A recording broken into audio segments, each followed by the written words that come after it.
L'opinion que quelqu'un a de toi n'a pas à devenir ta réalité. L'épisode que vous êtes sur le point de découvrir fait partie des grands classiques dans le domaine du développement personnel, de la motivation et du succès. Mesdames et messieurs, Les Brown. Je ne sais pas quel est ce rêve que vous avez. Je me fiche de savoir à quel point ça peut sembler être tiré par les cheveux. Je me fiche de savoir à quel point ça a pu être décevant, alors que vous travaillez pour réaliser ce rêve. Mais voilà ce que je sais. Ce rêve que vous gardez dans votre esprit, que c'est possible. Disons ça ensemble, s'il vous plaît. Dites c'est possible. Vous voyez, parfois on ne peut pas dire « je sais faire ça ». Mais ce que nous pouvons dire, c'est que c'est possible. Que je puisse atteindre mon rêve en courant dans sa direction, en travaillant jour après jour. Personne, mesdames, messieurs, n'aurait pu me convaincre quand j'ai commencé à travailler. C'était il y a plus de 6 ans. Travaillant sur mon rêve. Et je veux que vous réfléchissiez à votre rêve, peu importe ce que c'est. Car j'étais prêt à tenter ma chance. Et la plupart des gens ne le feront pas. La plupart des gens à qui vous parlez, pour essayer de les intégrer à l'entreprise, ne sont pas des preneurs de risques. La plupart des gens ont déjà fait tout ce qu'ils feront. Ils fondent une famille, vont au travail et ensuite ils meurent. Mais les gens qui courent vers la vie de leurs rêves ont une signification particulière. Et voici ce que je peux partager avec vous. À travers le processus de travailler sur vos rêves, vous allez subir et subir beaucoup de déceptions, beaucoup d'échecs, beaucoup de souffrances, beaucoup d'obstacles, beaucoup de défaites.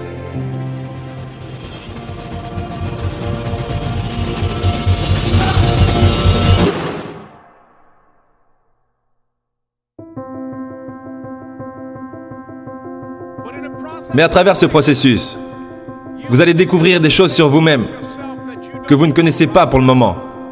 Ce que vous allez réaliser, c'est que vous avez de la grandeur en vous. Ce que vous allez réaliser, c'est que vous êtes plus puissant que tout ce que vous pouvez imaginer.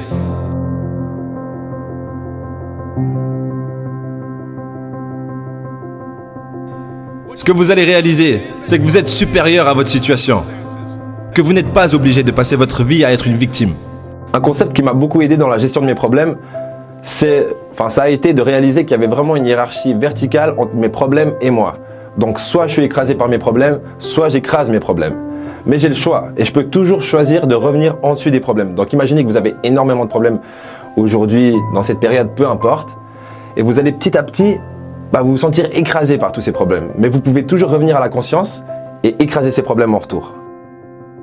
Pour moi, il faut comprendre une chose. Soit vos problèmes vous enculent, soit vous enculez vos problèmes. Mais de toute façon, quelqu'un se fera enculer. Comme Jack l'a indiqué, je suis né à Miami, en Floride, dans une zone appelée Liberty City.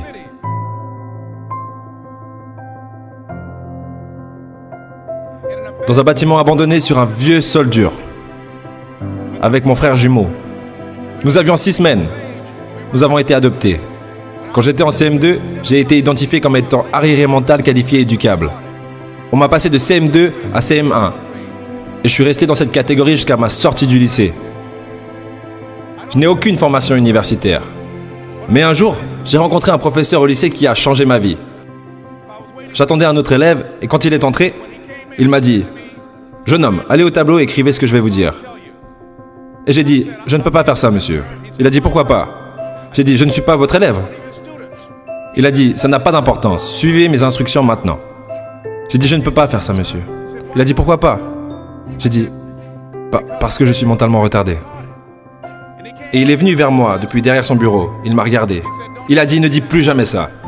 L'opinion que quelqu'un a de toi n'a pas à devenir ta réalité. »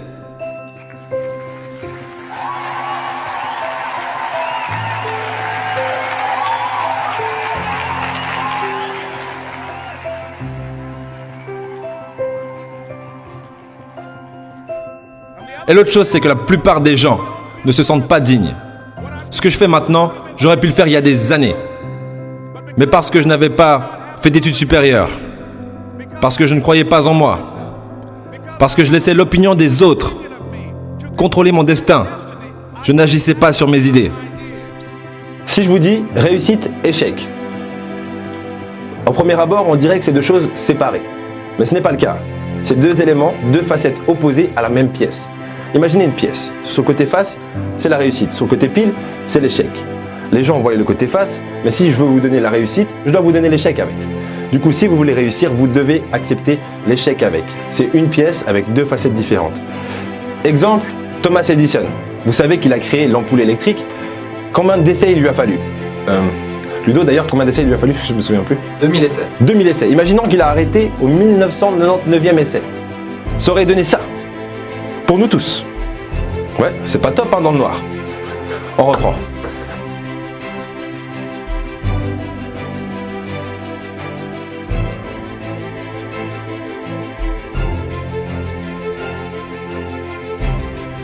Alors je vous félicite. Parce que vous rêvez. Parce que vous courez vers votre rêve. Je vous félicite de croire en vous-même. Parce que c'est ça, la vie. Se dépasser et relever des défis. Tout en cherchant des moyens pour s'améliorer. Non seulement il est important pour vous de savoir qu'il est possible de choisir votre avenir, mais il est nécessaire que vous travaillez sur vous-même, que vous vous développiez. Il est nécessaire d'extraire de votre vie les personnes qui vous bouffent votre énergie, des personnes qui ne veulent rien, des gens qui ne se battent pas, des gens qui ne se défient pas, des gens qui ne grandissent pas, des gens qui ne rêvent plus. Il est nécessaire que vous vous aligniez avec les bonnes personnes et que vous attiriez les bonnes personnes dans votre entreprise. Des personnes affamées, des personnes imparables et déraisonnables, des personnes qui refusent de vivre leur vie juste comme ça et qui en veulent plus.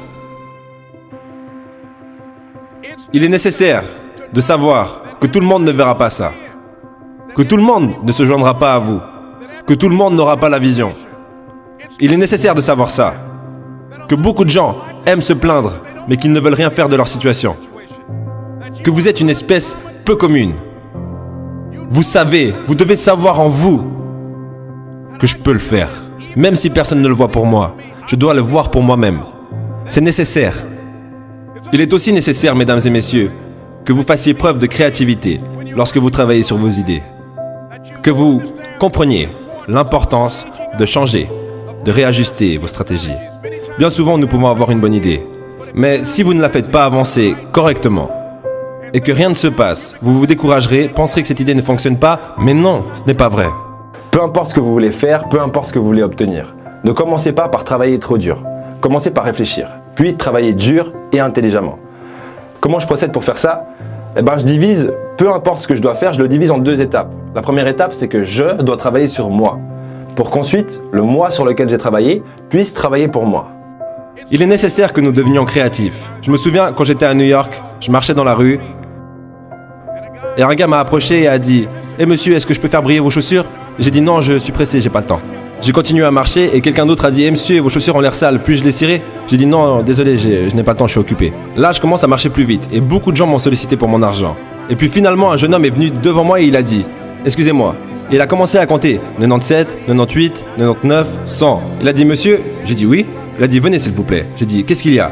Il a dit « Aujourd'hui c'est mon anniversaire. » Et chaque année, juste pour remercier Dieu pour une autre année de vie, la 100e personne qui passe devant mon stand de cireur de chaussures, je lui offre un cirage gratuit. Me feriez-vous cet honneur? J'ai dit pourquoi pas, bien sûr. Je me suis mis sur le stand de cireur à chaussures, je me suis assis là, et il a fait briller mes chaussures avec diligence. Et quand je suis descendu, je les ai regardées, elles étaient brillantes.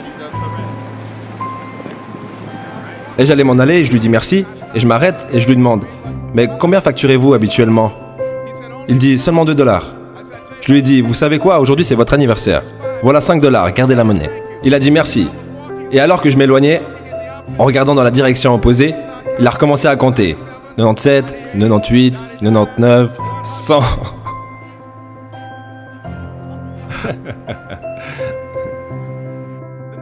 L'étape suivante est que c'est vous. C'est vous. Et personne ne peut le faire pour vous à part vous. Et même si vous faites face à des déceptions, même si vous rencontrez des obstacles, cela va avec le territoire. Vous devez comprendre cela. Je me souviens quand je jouais avec mon fils de 9 ans, John Leslie, et que je l'ai battu 10 fois de suite, à un jeu appelé Connect 4. Et finalement, j'ai dit, John Les, maintenant je m'ennuie, je ne veux plus jouer. Et je me suis levé et j'ai dit, je suis prêt à aller dormir maintenant. Et répétez après moi, s'il vous plaît. Disons, faisons cela ensemble. Ce n'est pas fini. Jusqu'à ce que je gagne. John Leslie a dit, non, tu peux pas y aller maintenant, papa. J'ai dit, pourquoi? Il a dit, ce n'est pas fini jusqu'à ce que je gagne. C'était son attitude. On s'est assis, on a joué à plusieurs autres jeux. Et finalement, après le 11e match, John Leslie a gagné et il s'est levé et il a bâillé et a dit « Je suis prêt à aller dormir maintenant ». Et je vous le dis à vous, que se passerait-il si nous adoptions tous cette attitude? Après avoir fait face à un rejet, comme nous avons un meeting et personne ne se présente, ou quelqu'un vous dit « Tu peux compter sur moi » et que ça s'avère encore une fois faux. Et si nous avions ce genre d'attitude, votre voiture est reprise, personne ne croit en vous. Vous avez perdu encore et encore et encore. Il n'y a plus de lumière, mais vous regardez toujours dans la direction de votre rêve.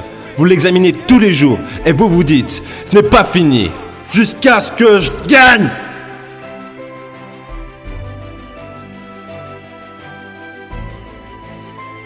Dans cet épisode, Les Brown vous a dit « Félicitations ». Pour moi, c'est bien trop tôt pour les félicitations. Ce que je peux vous dire, c'est bon courage. Vous en aurez besoin. Parce que vous êtes des milliers à nous écrire tous les jours, à nous dire que vous avez eu des nouvelles réalisations sur ce que vous deviez faire, ce que vous pourriez faire. Et du coup, il va falloir agir sur ces réalisations. Et c'est pour ça que je vous souhaite bon courage. Et j'espère qu'un jour on pourra se croiser et à ce moment-là, que je pourrai vous dire félicitations. Voilà, on arrive à la fin de cette vidéo. Pour ceux qui veulent le livre Motivation, le guide de survie, tuer le confort, votre vie en dépend, ça se trouve dans la description. Et moi je vous dis au prochain épisode. Ça m'a fait des frissons. Comment pouvez-vous vous entendre dire rockstar et aucune vibration sonore s'est produite?